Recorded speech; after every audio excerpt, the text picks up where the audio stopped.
എന്തെങ്കിലും ചെയ്യ് വേണു. എന്നെ ഇപ്പൊ മൈനയ്ക്ക് വിശ്വാസമില്ലാതായി. എല്ലാം ഹരിശങ്കറിന്റെ അണ്ടർ കൺട്രോളിലാണ്. ഒരിക്കൽ അവളെ കൈ കൊണ്ട് തന്നതാ ഞാൻ.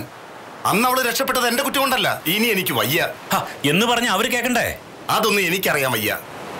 സിറ്റി ഹോസ്പിറ്റലിലെ 302 മുറിയിൽ അവളുണ്ട്. എങ്ങനെയാന്ന് വെച്ചാൽ പിടിച്ചിറക്കി കൊണ്ടുപോകാൻ പറ. എന്തായാലും ഞാൻ ജോണി ഒന്ന് കോണ്ടാക്ട് ചെയ്യട്ടെ. എനിക്കറിയേണ്ടത് ഒറ്റ കാര്യമാ. അർജുൻ പറയുന്നു അവന്റെ കുട്ടിയല്ല മൈനയുടെ വയറ്റിൽ വളരുന്നെന്ന്, മറിച്ച് അത് ഹരിയുടെ കുട്ടിയാണെന്ന്. അവൻ പറഞ്ഞത് വാസ്തവാണോ അതോ ശുദ്ധ കള്ളത്തരാണോ? അടിസ്ഥാനരഹിതമായൊരു ആരോപണമാണത്. ഈ പോലീസ് ഭാഷയൊന്നും അല്ലാതെ പച്ച മലയാളത്തിൽ അവൻ പറഞ്ഞത് കള്ളത്തരാണെന്ന് പറയും ഹരി. കള്ളത്തരമാണ്. അപ്പോ മൈനയുടെ കുട്ടി അർജുന്റെ തന്നെയാണ്.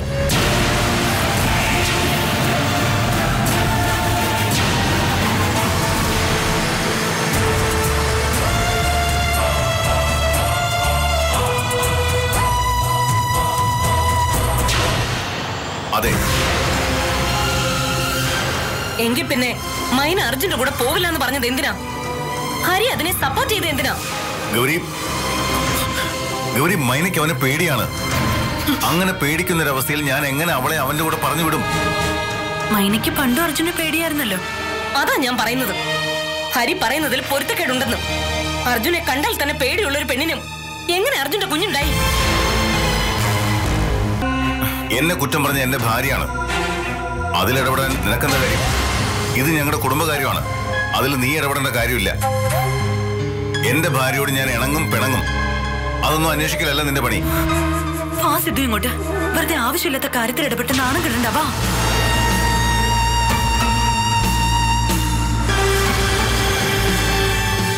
ഇനി എന്തെങ്കിലും ചോദിക്കാനുണ്ടെങ്കിൽ അത് ബെഡ്റൂമിലാവാം. ഇങ്ങനെ പരസ്യമായിട്ട് അലക്കണ്ട.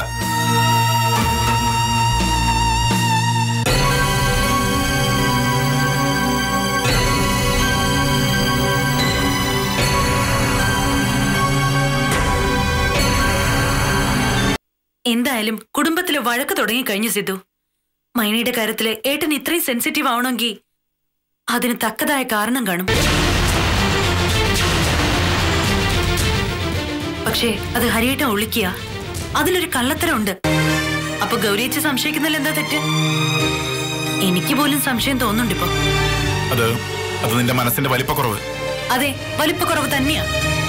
സ്വന്തം ഭർത്താവിന്റെ കാര്യത്തിൽ ഗൗരിയച്ചിക്കുന്നല്ല ആർക്കാലും സെൽഫിഷ്നെസ് ഉണ്ടാവും. ഇങ്ങനൊരു ബന്ധം ഉണ്ടെന്ന് അറിഞ്ഞാ സഹിക്കില്ല. അതിന് അങ്ങനെ ഒരു ബന്ധം ഇല്ലല്ലോ മനസ്സേ. ഇല്ലെങ്കിൽ നല്ലത്. ഉറപ്പുള്ള കാര്യമൊന്നും അല്ലല്ലോ അത്.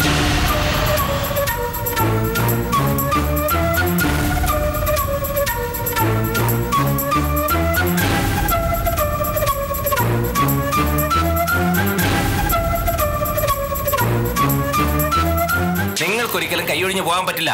അഡ്വാൻസ് വാങ്ങിയ സ്ഥിതിക്ക് ഈ ഡീല് തെറ്റിക്കാനും പറ്റില്ല. അത് കുഴപ്പമാവും. നിങ്ങൾക്ക് മാത്രമല്ല എനിക്കും.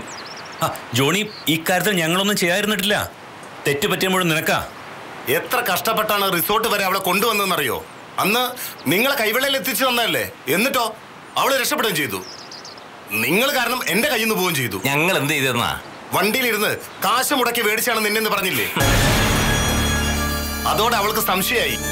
ഇനി എനിക്കൊന്നും ചെയ്യാൻ പറ്റില്ല. ഇന്നൊരു രാത്രി കൂടിയുണ്ട്. കൊണ്ടുപോകാൻ പറ്റിയ കൊണ്ടുപോക്കോ. ജോണി, ഈ സിറ്റി ഹോസ്പിറ്റൽ എനിക്കറിയാം. രാത്രി 9 മണി വരെ വലിയ സെക്യൂരിറ്റി ചെക്കിംഗ് ഒന്നുമില്ല. സ്ത്രീകളെ പ്രത്യേകിച്ചും. ഒരു സ്ത്രീയെ സംഘടിപ്പിക്കാൻ പറ്റുമോ? ഒരു 19 വയസ്സ് തോന്നിക്കുന്ന സ്ത്രീയെ സംഘടിപ്പിച്ചാൽ അവരെ ഇന്ന് രാത്രി അകത്ത് കയറ്റിവിടുന്നു. അവിടുത്തെ ബില്ലൊക്കെ അർജുൻ സെറ്റിൽ ചെയ്തതാ. അതുകൊണ്ട് മൈന പുറത്തേക്ക് ഇറങ്ങിയാൽ പോലും ആരും സംശയിക്കില്ല. പോണെന്നുണ്ടോ? പോയാ എന്താ കുഴപ്പം? എന്തിനാ പോകുന്നേ? അർജുനല്ലേ അവളുടെ ഭർത്താവ്. അവൻ വന്ന് വിളിച്ചോണ്ട് പോട്ടെ. അവൻ വന്നില്ലെങ്കിലോ? വരും, ഞാൻ വിളിച്ചു പറയാം. അപ്പോ നിങ്ങൾ തമ്മിൽ സ്ഥിരം കമ്മ്യൂണിക്കേഷൻ ഉണ്ടല്ലേ? സ്ഥിരമൊന്നുമല്ല. ഇക്കാര്യത്തിന് അർജുൻ എന്റെ അടുത്ത് വന്നത് ഹരിയോട് ഞാൻ പറഞ്ഞല്ലോ. പോവാൻ തന്നെ തീരുമാനിച്ചോ? പോയിട്ട് വരാം. അവളെ എവിടെ താമസിപ്പിക്കും? ഏതെങ്കിലും ഹോസ്റ്റലിലാക്കാം. ശരി, അപ്പോ ഇനി എന്നെ പ്രതീക്ഷിക്കരുത്. മനസ്സിലായില്ല? പ്രതീക്ഷിക്കണ്ടെന്ന് പറഞ്ഞത്?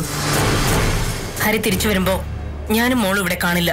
പിന്നെ ഹരി ഈ പറഞ്ഞതൊക്കെ ചെയ്യുകയാണെങ്കിൽ അതിന്റെ അർത്ഥം ഹരിയുടെ മനസ്സിൽ എന്നേക്കാൾ സ്ഥാനം അവൾക്കാണെന്നല്ലേ?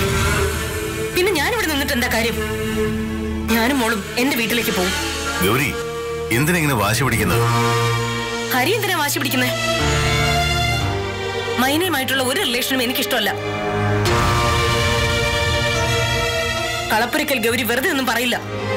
ഞാൻ വേണോ മൈന വേണോന്ന് ഹരി തീരുമാനിക്കണം. രണ്ടിൽ ഒരാളെ കൂടെ ഉണ്ടാവും.